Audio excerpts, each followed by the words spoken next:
At 6 a.m. on May 27, 1942, Admiral Isoroku Yamamoto was already awake and working through final orders aboard the battleship Yamato, reviewing a battle plan designed to force the U.S. Navy into one decisive engagement near Midway Atoll.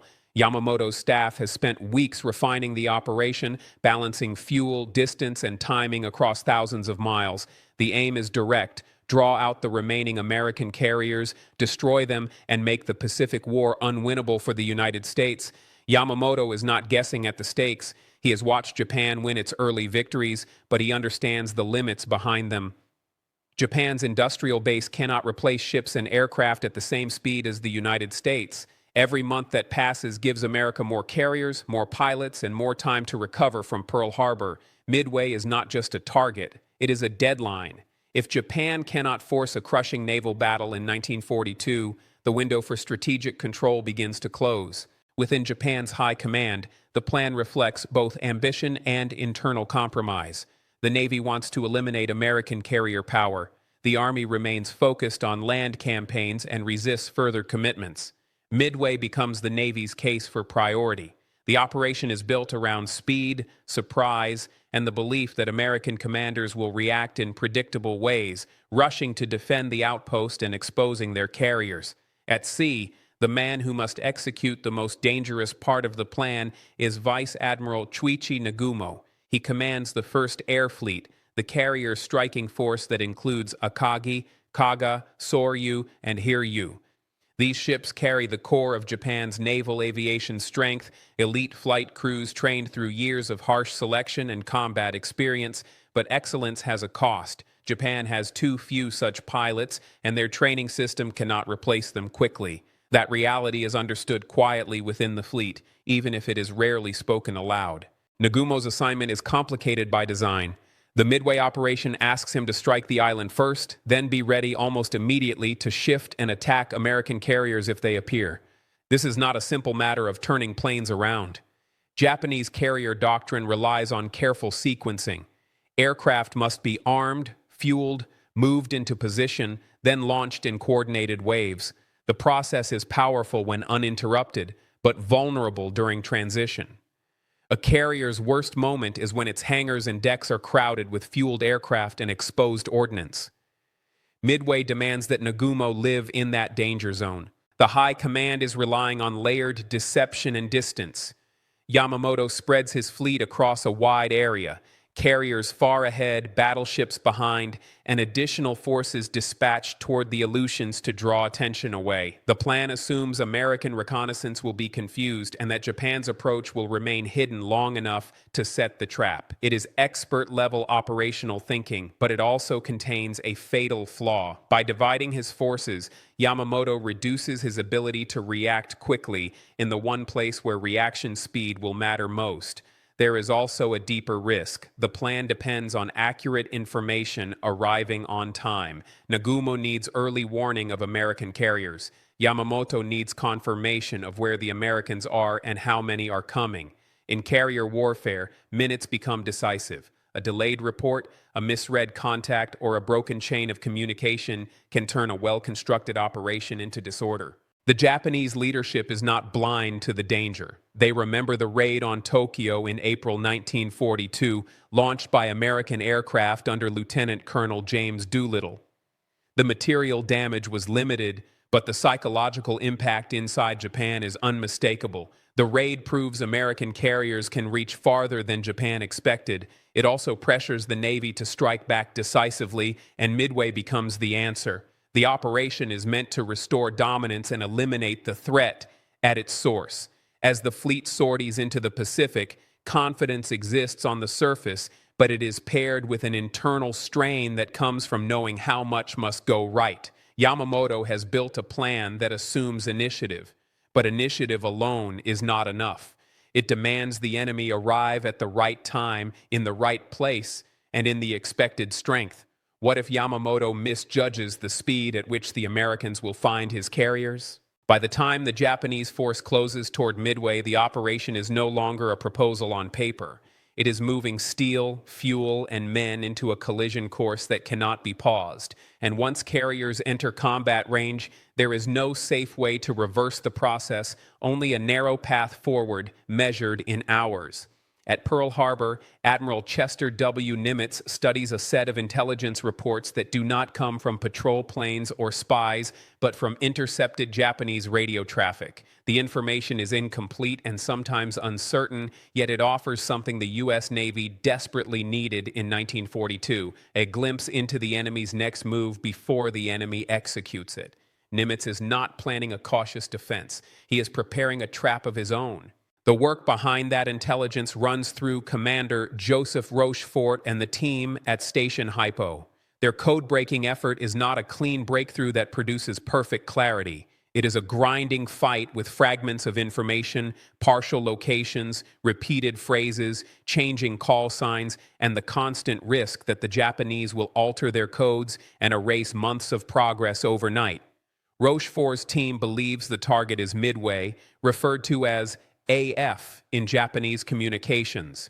Not everyone in Washington agrees. Senior intelligence officers argue over the meaning, the likelihood, and the potential cost of acting on a conclusion that could still be wrong. Nimitz faces an operational decision that leaves no room for pride or hesitation. If Rochefort is right, Midway will be attacked, and American carriers have a chance to strike first. If Rochefort is wrong, the U.S. fleet could sail into open water chasing ghosts while Japan attacks somewhere else. It is not an abstract gamble. The United States has too few carrier decks left, and Nimitz cannot replace them quickly. Yet if he stays passive, Japan controls the initiative and chooses the next battlefield. To test the intelligence, a deception plan is ordered. Midway transmits an unencrypted message reporting a water shortage. Japanese radio traffic soon indicates AF has a water problem. For Nimitz, this is not just confirmation. It is permission to act. He commits his remaining carrier force toward Midway and begins shaping a battle the American public is not yet ready to understand. Months after Pearl Harbor, the U.S. Navy is still rebuilding morale and capacity. A defeat at sea now would echo beyond the Pacific. Nimitz concentrates his strength instead of dispersing it. 2 carrier task forces are positioned northeast of Midway, waiting for the Japanese to arrive. Admiral Raymond Spruance takes command of Task Force 16, built around Enterprise and Hornet, stepping into a role after another commander is sidelined by illness. Spruance is not a carrier aviator by background, but he has a reputation for calm discipline and clarity under pressure. Task Force 17, built around Yorktown, joins after hurried repairs in Pearl Harbor. The ship had been damaged at the Coral Sea, and the repair effort was rushed under non-stop pressure. It is a practical example of American wartime improvisation. Fix what you can quickly, put it back into combat, and accept the risks. Strategically, Nimitz is doing something the Japanese plan does not fully anticipate. Yamamoto's operation spreads forces over a wide area in order to deceive and encircle. Nimitz instead wagers on focus. He does not need to find every ship in the Japanese fleet. He only needs to find the carriers because in 1942, carriers were the decisive weapon. The battle will not be won by who has the heaviest battleships. It will be won by who can launch and recover aircraft, locate targets first, and strike with speed and coordination. This is also a battle of command psychology. Yamamoto expects American behavior to follow the logic of defense. Protect Midway, reveal the carriers, and be destroyed. Nimitz does the opposite. He uses Midway as bait and puts his carriers where they can attack first. The decision is ruthless in its acceptance of risk. Midway's personnel will take the opening blow, and the outcome depends on American pilots locating Japanese carriers before Japan locates them. Operationally, the U.S. Navy's advantage is not superior hardware or perfect training, it is timing and information. Nimitz is using intelligence to narrow the problem of the Pacific down to one place and one short window of hours. He understands that even a small head start can decide a carrier battle. If his carriers strike first, Japanese deck cycles are disrupted, Japanese flight operations become defensive, and the Japanese plan begins to fracture. What if Nimitz commits too early and the Japanese carriers arrive from an unexpected direction?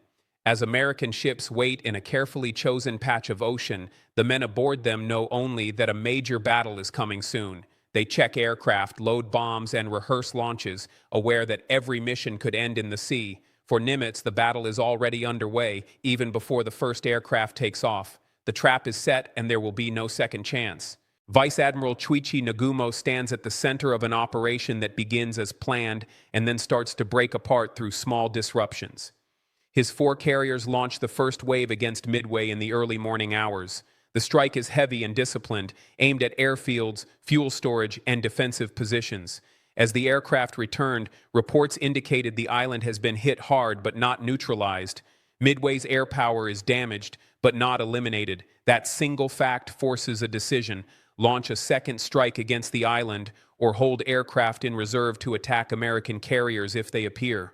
Nagumo's next moves are shaped by doctrine and by uncertainty. Japanese carrier doctrine favors massive coordinated strikes. It demands careful preparation, not improvisation. At this moment, Nagumo does not know where the American carriers are. His scout planes have not produced a clear contact report. Without verified targets, the carrier force cannot deliver its decisive blow. So Nagumo orders aircraft to be rearmed for a second Midway attack, swapping out torpedoes for bombs, shifting munitions inside hangars, and moving weapons into position while aircraft are refueled. This is one of the most dangerous phases of carrier warfare. The hangar decks and flight decks are crowded. Aircraft are being serviced, fueled, and armed. Ordnance is being handled in large quantities. The Japanese carriers are not in a safe cruising posture. They are in a high-risk state created by the very efficiency that makes them deadly. Then the reports arrive too late and too incomplete. A scout plane signals a sighting of American ships, but the information is uncertain, numbers and type not confirmed. The message is updated later to include the most important detail: carriers may be present. That delay is measured in minutes, but those minutes land like a direct hit. Nagumo now has aircraft in the hangars configured for land targets, not naval targets. Reversing the process takes time and creates more exposure.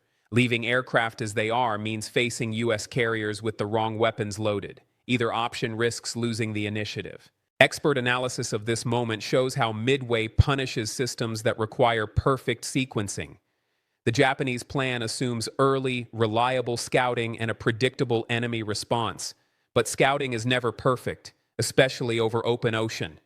A single late report forces repeated rearming cycles, and repeated cycles create chaos in hangars, more fuel lines, more weapons, more movement, and more opportunities for catastrophic damage if bombs hit. As Nagumo wrestles with these decisions, American aircraft begin to arrive. Midway's surviving planes attack first. They come in piecemeal, uncoordinated, and suffer heavy losses. They do not sink a carrier, but they force Nagumo's fleet to maneuver aggressively, disrupting flight operations and delaying launches. The Japanese combat air patrol fights them off, but every engagement consumes time, fuel, and attention. Soon, torpedo squadrons from the American carriers appear at low altitude. These pilots are flying into an almost certain death. Their approach is slow, their aircraft vulnerable, and Japanese fighters descend on them in repeated passes.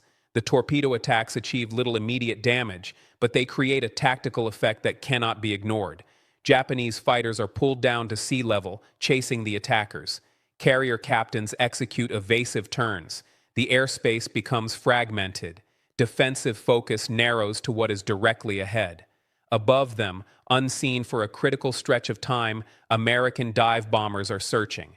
This is the key operational danger in carrier combat. The enemy you do not see is the one that can kill you fastest. Nagumo's carriers are still crowded with aircraft and exposed ordnance. Launching his own strike now would require clearing decks under pressure while avoiding incoming attacks. Not launching means he cannot seize the initiative. What if Nagumo chooses to launch immediately, even with imperfect information and partially armed aircraft?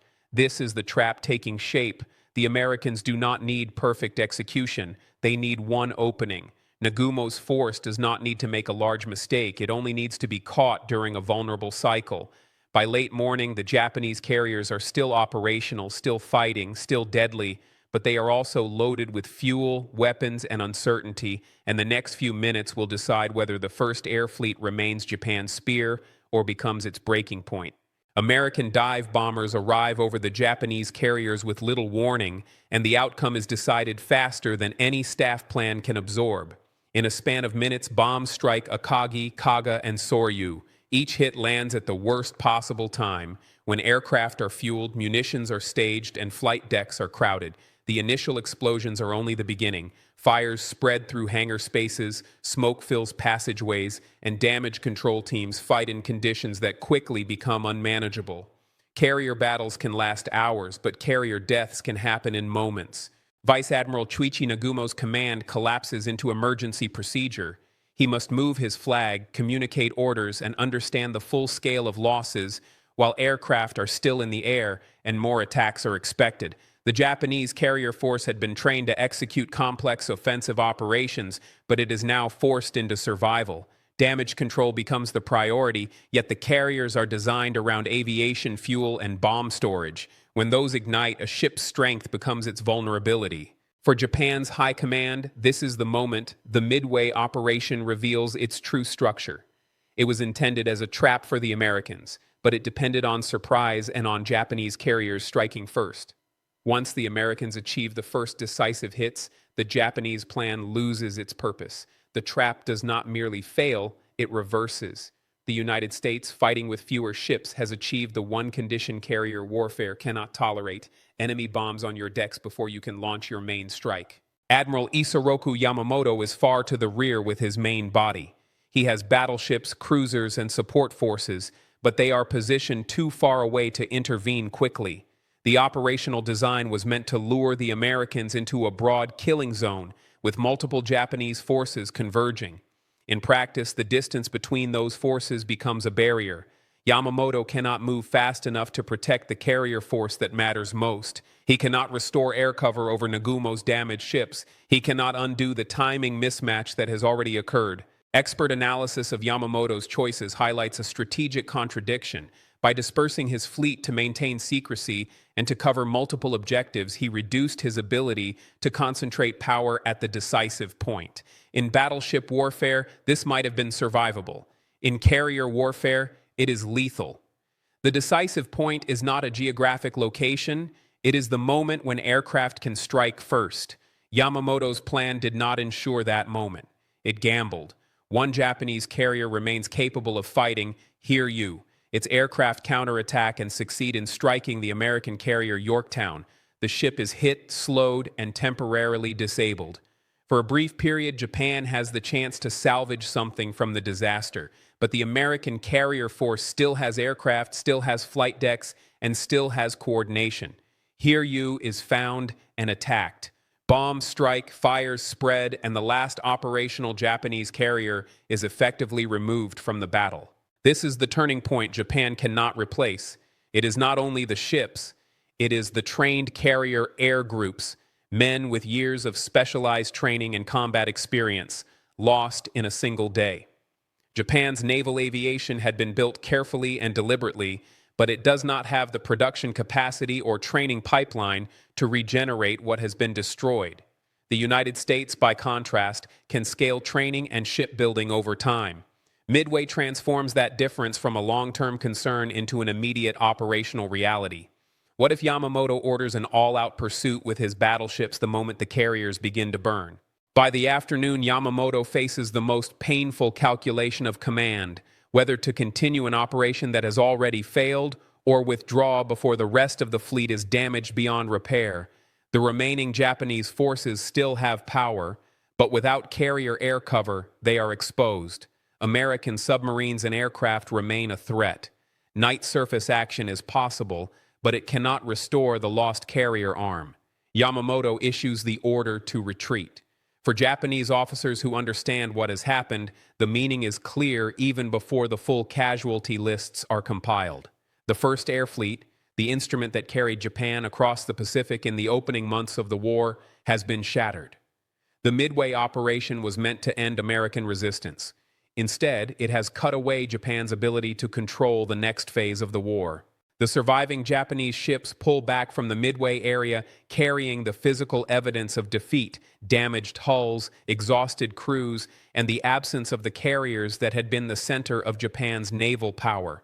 The scale of the loss becomes clearer as reports consolidate. 4 fleet carriers are gone: Akagi, Kaga, Soryu, and Hiryu, along with much of their embarked aircraft and many of their most experienced aircrew. The U.S. Navy has lost Yorktown, but the strategic balance has shifted sharply. Japan entered the battle expecting to dictate the terms of war. It leaves realizing that control has begun slipping away. Admiral Isoroku Yamamoto returns to the reality he had tried to outrun. He had warned before the war that Japan might run wild for a year, perhaps 2, but could not guarantee victory afterward. Midway compresses that timeline. It does not end Japan's ability to fight, but it destroys the margin that allowed Japan to take risks. Carrier warfare is not forgiving.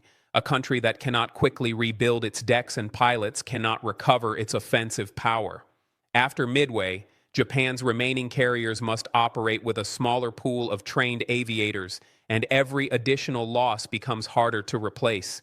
For the Japanese High Command, this creates a new kind of pressure. Plans can no longer assume surplus. They must assume scarcity. That changes how commanders think. It encourages caution, but it also produces a dangerous instinct to gamble for sudden reversal. Midway is a psychological injury as much as an operational one, because it undermines confidence in the method Japan trusted most: carefully prepared offensive strikes delivered by elite carrier forces. On the American side, Admiral Chester W. Nimitz understands Midway as a beginning, not an ending. The United States still has hard fighting ahead. Its crews are still learning carrier warfare at full speed, and mistakes will continue. But the Pacific War has moved into a new phase. American shipyards are producing carriers and aircraft at a rate Japan cannot match. Training systems expand. Logistics strengthen. The United States can now plan sustained operations rather than isolated survival battles. In the weeks that follow, the consequences of Midway show up in concrete decisions. The Japanese Navy no longer has the freedom to launch another large, coordinated carrier offensive on the scale of Pearl Harbor or the early 1942 raids. It must protect its remaining carriers, rebuild air groups, and preserve pilots. That recovery effort is slower than the war demands. Skilled carrier aviators are not interchangeable. They are built through hundreds of hours of training, carrier landings, formation discipline, and combat experience. When that core is lost, new pilots arrive with less preparation and less confidence, and the operational edge fades. The U.S. Navy moves quickly to exploit the shift. Offensive planning accelerates, and the battle for Guadalcanal begins later in 1942. It becomes a grinding contest of airfields, supply lines, and carrier task forces operating under constant threat. Japan continues to fight hard, and its sailors and pilots continue to show discipline and courage. But the direction of effort has changed. Japan is now responding more often than initiating. The initiative, so critical in naval aviation, has moved to American hands. Midway also reveals the hidden power of intelligence. The battle is not won by a single weapon or a single hero. It is won because American commanders understood where to be and when. Midway proves that information can equal firepower when it is acted upon decisively. It also proves that a complex plan built on assumptions can collapse when the enemy sees through it. Japan's high command believed it would spring the trap and finish the carrier war in one blow. Instead, it fed its carrier force into an ambush it never recognized until it was too late. For the men who lived through it, on both sides, Midway is not remembered as a clean victory or a clean defeat. It is remembered as a day where events moved faster than comprehension. The sailors who fought fires inside burning carriers, the pilots who flew straight into defenses, and the commanders who issued orders without certainty all carried the same burden afterward: the knowledge that huge outcomes can hinge on minutes. By the time the next major campaigns begin, the war is still brutal and still undecided in the minds of those living it. But the structure underneath has changed. Japan will keep fighting, and it will still win battles, but it will no longer be able to design the war's overall direction. That power, once lost, is almost impossible to reclaim.